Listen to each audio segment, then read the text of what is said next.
Hello everyone, my name is TheMadScorpyon, and welcome back to another reset update in Destiny 2. Now, full disclosure right now, Festival Loss has ended, which means the tower is back to looking bland and no longer spooky, and of course that usually means that all of the festival items, whether it be titles, weapons, cosmetics, anything that was in the store or available is now no longer available until next year's Festival Lost event. On the side note though, there is lots of stuff going on in the week because Act 2 has officially started. With Act 2, there is the full Act 2 story to grind out for, but unfortunately it may only be another 2 hours or so. Remember, the community wanted less filler and now you're getting less filler. Aside from that though, there is also a big patch going on that is supposed to be a lot of roaming supers getting buffed in their charge times so we can have more fun with our loadouts, as well as the perk issues of drop rates being solved, hopefully. In addition to that, we do have the limited time Banshee arsenal that is rewarding some old weapons no longer accessible in some aspects, as well as the double drops on Vesper's host for, I believe, the next week or two.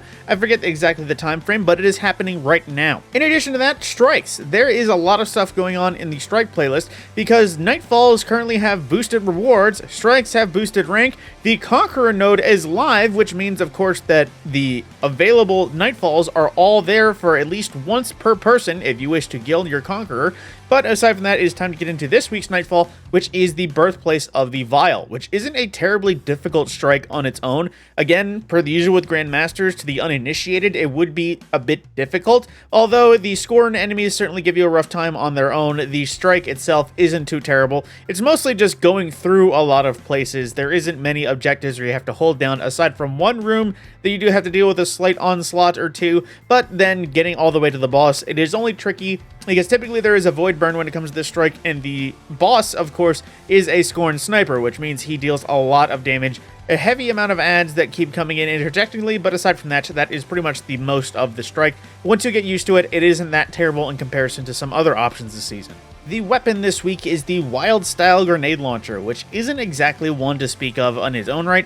It is one of those double fire, aggressive frame grenade launchers that is nifty in its own right, although I imagine with the Liturgy, if I'm remembering the name right, the Stasis one from this active episode, it is going to fall by the wayside just because a double fire grenade launcher that can roll with Chill Clip and Rhymestone, or Rhyme Stealer, lots of missed words, but it seems like it may not be exactly in the ranks for a sought-after weapon nowadays. Running over the Crucible real quick, I believe it is Labs class Clash still. That is still such a tongue twister to say. The 66 is included Relic and Control for its variety. 3v3 is Rift and the usual competitive and the usual Rumble edition. And I kept an eye on something for once. I actually kept an eye on the Trials drops. It seems to be that new Strand Trace Rifle, or new or old one, but that seems to be the weapon that Bungie is teasing for this week's weekly Trials Flawless weapon. Per the usual, there's nothing really to speak about in Gambit unless there's a booster, so skipping over it per the usual. Getting into the rotators for this week, the weekly raids are going to be the Root of Nightmares and the Deep Stone Crypt, both of which are decently options for both red borders or otherwise grinding out the exotic if you need them. Both of them, I would say, are easy enough in comparison for the new raiders. I know Root of Nightmares may seem daunting, but it is quite simple in some of its objectives. The conditional finality, though, is something I would definitely recommend hunting, though. It is a quite nifty exotic. It may be a little bit limited because it is just a shotgun in the end of the day. However, it is a shotgun that is good for anything anti-unstoppable, but aside from that, it is just overall a quite fun gun to use, especially since it's a double barrel.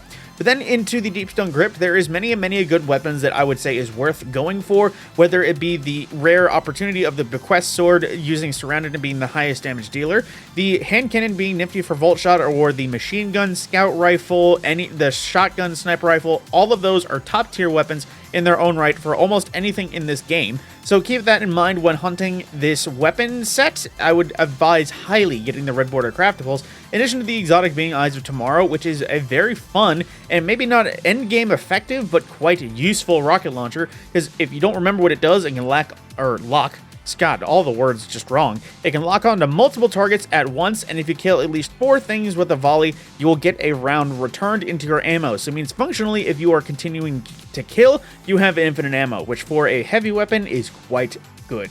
The weekly featured dungeons are 2 that are up there. One that's quite good, one that is going to be a slogfest if you need anything for it. Starting off, we do have Prophecy, which recently refreshed. Unfortunately, there's still no red borders because for some reason dungeons don't produce craftable weapons, but there is a healthy pool of weapons that were recently refreshed not too long ago that you can hunt for, that all have new origin traits, all new sets of perks, although the exotic is quest-based with this one, which I don't even remember if this was an exotic or this was Ruinous Effigy if there was an exotic.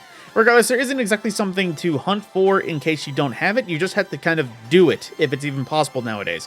But then Ghosts of the Deep is a different story, which you do have the Navigator to drop from the final boss if you need to farm something out, and the Master Mode once again available in case you need to get to the Catalyst from it or just farm Artifice Armor. Although I would say, of all the available dungeons, I would literally do anything else if you need Artifice Armor. Quite literally so.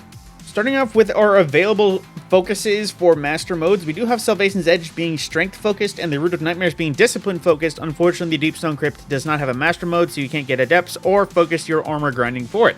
However, going back to the top for all of our challenge modes, the Salvation's Edge is the At Capacity challenge. The Crota's End is still, for some reason, not giving challenges. The Root of Nightmares is once again the featured, which means all challenges are active and can be done repeatedly. The King's Fall is Under Construction challenge, Vow of the Disciple being the Looping Catalyst, which is Rolk challenge. Vault of Glass is Ensemble's Refrain, which is Atheon challenge. The Deepstone Crypt, again, featured raid, so all challenges active. Then the Garden of Salvation is the 0 to 100 challenge, the Sanctified Mind. And the last wish is lastly the Keep Out challenge. And wrapping it up once again, we do have Dares of Eternity's rotation in Expert mode being Hive, Fallen, and Valis to Auric for the final boss.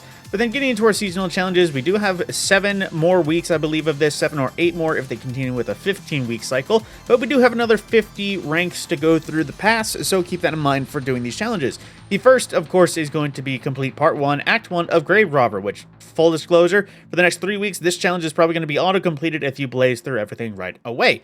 The next is the Get Bossy for defeating bosses in the Tomb of Elders, which is a new activity that just came with us with Act 2, so I imagine keeping up with the story will also get this done.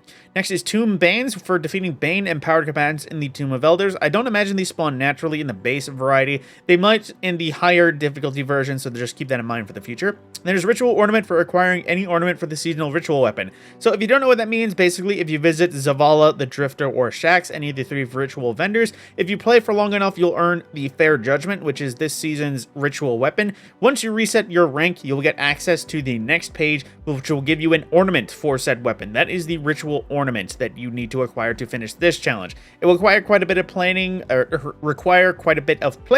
However, with rank boosters, it does make it a much easier grind to go for. Next is Round and Round where you go for completing or generating orbs in the Vanguard, Gambit, or Crucible playlists. And then there is, of course, the heating up for defeating combatants in Scorn, man, I am just having difficulty today. Dealing final blows to Scorn and Gambit or Vanguard ops specifically. But with that is the end of the challenges, and it's time to check out what is available in the Eververse store. Now, there is a bit of an expansion, but I'm kind of going to blindside that and just go over what is available in the store to finish this one up. We have the first shader being Long Since Lost, which, now that I look at it, it's not that bad looking. It has a weird effect to it where it looks like it's mossy while also being clean.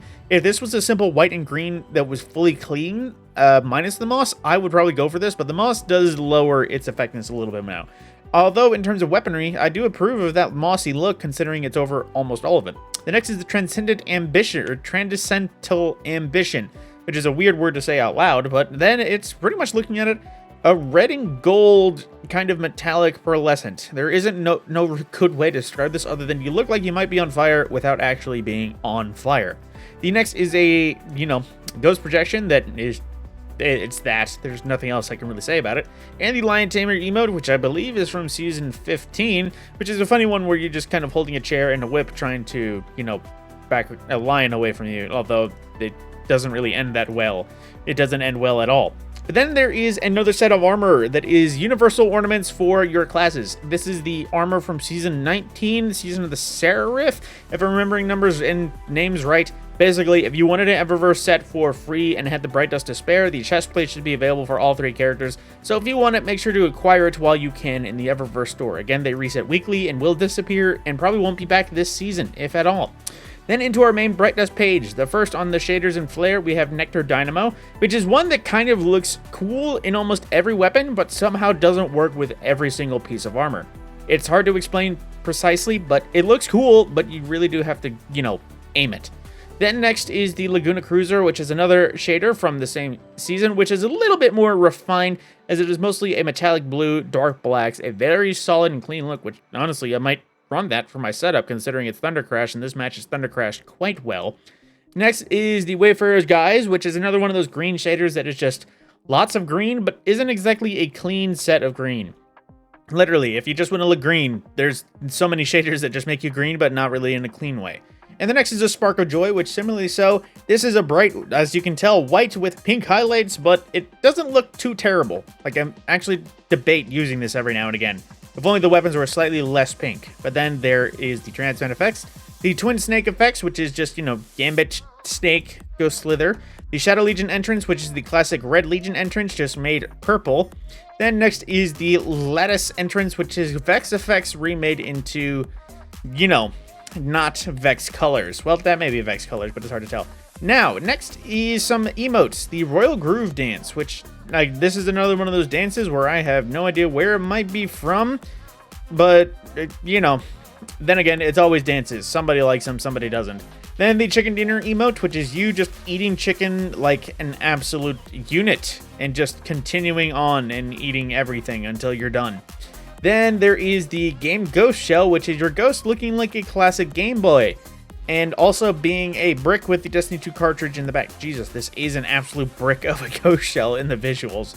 And then there is the Synth Howl, which I believe is a part of the DeLorean kind of based Back to the Future level sci-fi set that has a ship and a sparrow to match of this, as well as a ghost shell. Then there's the Derelict Duty from this season, which is basically the Drifter's ghost if he had not a ghost. Good lord, my words today. Drifter's Sparrow if you did have a Drifter Sparrow. There is no other good way to say it exactly. And some good items we have Dubitico Ergo Cotigo, or Cogito, something. But Ergo Sum has a catalyst that basically makes it look a little bit more light-based in its designation, even though this is, the Transcendent Sword, which Transcendent is supposed to be light and dark, but, I digress. A nifty look for Ergo Sum if this is your flavor. So I'm just struggling with my words here. And just to wrap it up and keep it up to pace, we have the fungal projection in case you want to be mushrooms. No idea where that really came from. But with that is everything in this reset update. Again, there is some stuff going on. I'll cover what's new into the Eververse store in a quick video, and I will have a patch going out in a separate video, and I will be covering the story all in one go. I kind of derped out and didn't do last season's story because I forgot it was all of Act 1, and I kind of got confused, so I'll try to make up for it with catching up on Act 2's story. With that, my name is TheMadScorpyon. I will see you in the next video.